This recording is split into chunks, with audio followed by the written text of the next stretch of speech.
Salut! Je viens de finir ma série de vidéos sur comment être délivré d'un péché répétitif. Là, j'entre directement dans une nouvelle série de vidéos, comment pardonner quelqu'un qui nous a fait du tort. Sans plus attendre, j'entre dans le vif du sujet. Pour pardonner, ce n'est jamais facile.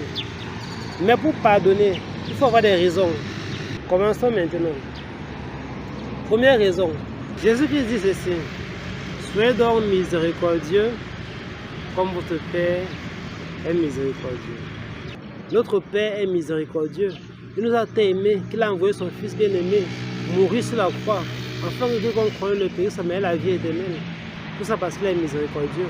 Aujourd'hui, quand il vous regarde plutôt Jésus qui est mort sur la croix du Calvaire, parce qu'il est miséricordieux. Il a trouvé une solution pour que vous ne puissiez pas, pour qu'il puisse vous pardonner, parce qu'il est miséricordieux.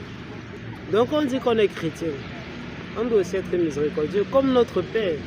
Soyez miséricordieux comme votre Père, il est miséricordieux. Beaucoup de gens, ils aiment porter la croix.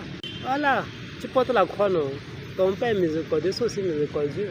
Beaucoup de gens, ils aiment marcher avec le chapelet. Voilà. Tu as le chapelet, non? Tu es chrétien, non? Voilà, ton Père est miséricordieux, il faut être miséricordieux. Donc, le simple fait qu'on s'appelle chrétien, on doit être comme notre Père. Notre Père est miséricordieux. Jésus a encore allé plus loin. Il a dit que voilà, je préfère la miséricorde au sacrifice. Mais qu'est-ce que signifie ce verset de Bible? Parce que le sacrifice ici là, c'est comme moi par exemple, je suis en train de faire cette vidéo.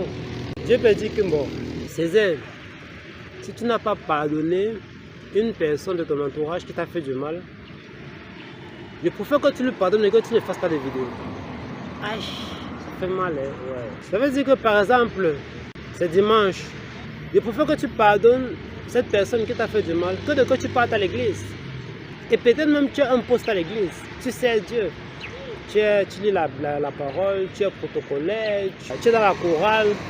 Je dis que je préfère que tu pardonnes une personne que de que tu partes chanter pour moi la chorale. J'aime bien que tu me chantes. Mais si c'est qu'il faut choisir entre les deux, je préfère que tu pardonnes et tu ne me chantes pas. Mais si tu fais les deux, je suis encore absolument béni. Voilà la pensée de Jésus. Voilà la première raison. Donc il faut ressembler à votre Père et Jésus-Christ pour faire la miséricorde pour vos sacrifices. Pour connaître le deuxième conseil, deuxième raison que vous devez pardonner votre prochain, il suffit de vous abonner sur cette chaîne. Portez-vous très bien et à très bientôt.